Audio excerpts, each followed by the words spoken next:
Everybody, welcome to See On Live here on NRA TV. I'm Bill Whittle, sitting in for Colin Noir, who's a little under the weather today. Hopefully we'll get him back tomorrow. But as usual, it's a pleasure and an absolute joy to be sitting in here, especially on a show like today where we have the kind of thing that I think is really fascinating. You know, a lot of people have their own weapons, but not many people really make their own weapons. Turns out the AR-15 is actually pretty good for that. It's got a lot of kind of good pieces, and we've got an expert here to talk about that, building your own AR-15 today. So let's start off with our friend Nate Schultz. Nate, are you there? I am, sir. It's good to see you. Good to see you too. Thanks for having me on. It's a big honor, big privilege to be here. Our pleasure. I'll start with this, Nate. You know, I was down at a gun shop, and we were looking at all the different kinds of ways you could customize an AR-15, and somebody said it's Barbie for boys. You know, there's like all these accessories, and there's just different colors. We get the rails and all the stuff that comes in on it. What exactly does it entail to actually make your own AR-15 from parts? Is it something that a regular person can do? Absolutely, absolutely. When I built my very first AR-15, I had never done it before at all. My very first lower that I built was actually the video that I created on my YouTube channel. That's got, you know, all the views on my channel are from that specific video. And the fact that I was able to do it while also recording video really shows how simple it is. It's incredibly easy, and once you do it once, you're pretty much a professional after that, in my opinion. Well, it sure is a mean-looking weapon there. So basically, we've got essentially four parts, right? We've got the upper receiver, we've got the lower receiver, we've got the stock and the barrel. Is that about right, or did I miss something? No, that's about it. The upper consists of, you know, all the moving parts, you know, for mostly. And then the lower and a lot of people don't realize the lower is the piece that requires you to go to the FFL and that's right, fill out the ATF form to get all that stuff. But everything else can pretty much be shipped right to your house. So it's very easy and simple to do, and definitely something that anyone could do in their home legally, you know. So it's great. Well, for those of us that have AR-15s and we're a little more familiar with the weapon, we know, most of us know how to take it apart, get the bolt cleaned, and pull the firing pin out and all the rest of it.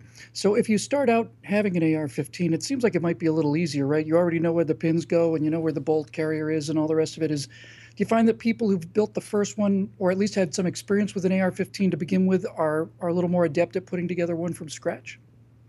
I would say so, yes, only because you know kind of where the parts go and things of that nature. But I can tell you, you're definitely going to launch some detents out into space the first couple of builds, because there's some yeah I know exactly what you mean. Yeah, so do it on a white sheet or something, because tiny little pieces going to end up on the floor. Wow. Yep. But if you're basically familiar with an AR, then it's relatively straightforward. What about somebody who's never owned an AR-15? You mentioned the thing that is, I think, most surprising to people, was certainly surprising to me about the AR-15, is that the part that the government wants you to register is not the barrel, and it's not the upper where the bolt is. They want you to register the lower half of the receiver. So does that mean that, how does that actually work? For example, let's say I wanted to build an AR-15 and I get the parts come in. Do I have to specially order the lower, or do I have to register it once it gets there? Well, you know, as far as I know, there's no national registry, but you do have to go fill out the 4473 at your FFL. So, you know, online has been great because you can go through and look at absolutely everything that you could want, you know, probably more than any gun store is going to have as far as lower receivers go. And as long as you ship it to the FFL or your local gun shop, that's really all that's required, because you pay for it, you go there, you fill out the background check, you usually pay a transfer fee, and then you're able to take it home with you and start building. Yeah, that registration thing was a slip of the tongue on my part. I forget I'm dealing with people in the United States of America. I live in California, and I'm sure Americans don't have that particular problem. So you get your parts in one piece, and you basically got everything there. What do you think is the most challenging part of it? I've tried to take I swapped out my factory forward grip, and holding that retaining ring back is a bit of work. What's the hardest part, just mechanically, in terms of your hands, would you say?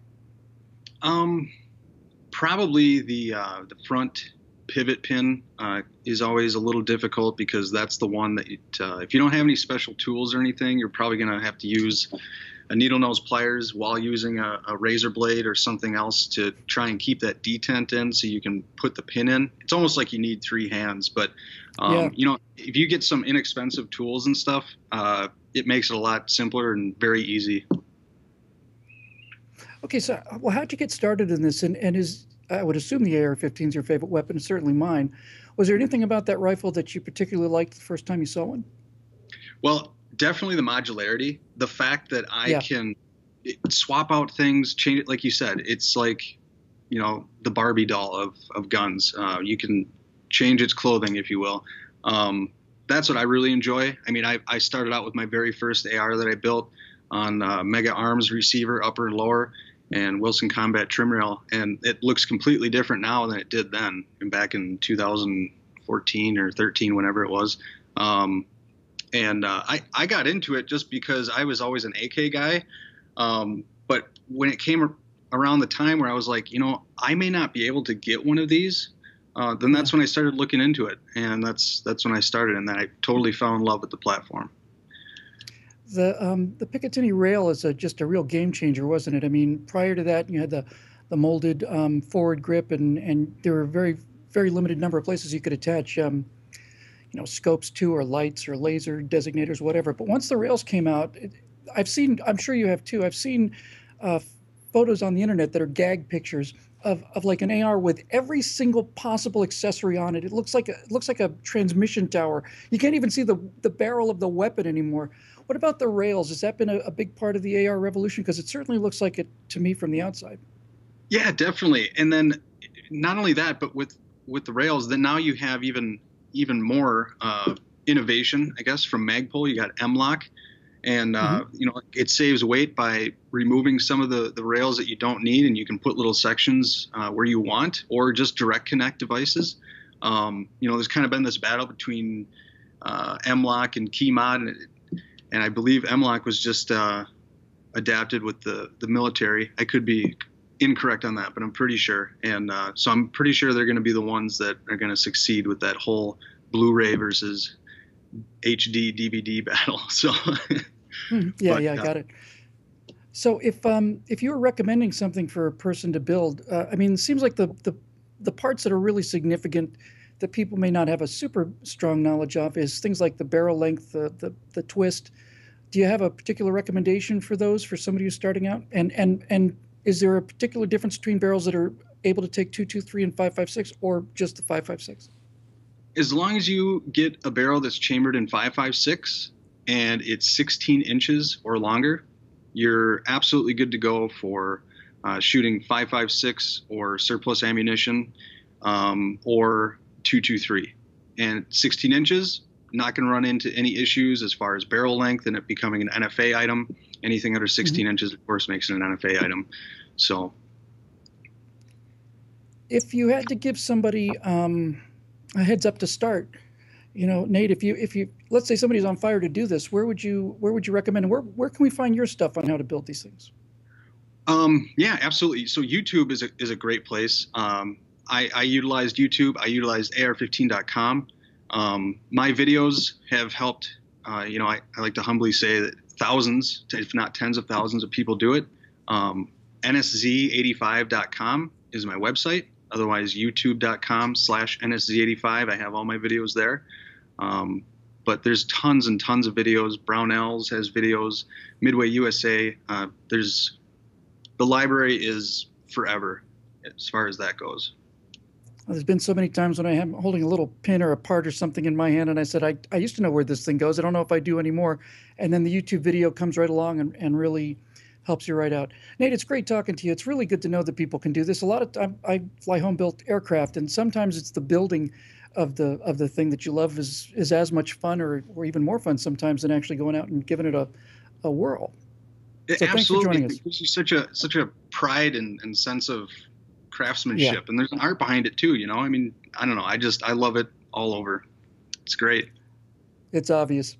Thanks for joining us, Nate. It's good to see you. Thank you, sir. All right, when we come back after the break, we'll be talking about the unholy alliance between the gun control lobbies and Hollywood culture mills, which are just over the hill from me. I'm Bill Whittle, sitting in for Coley and Noir on CN Live here on NRA TV.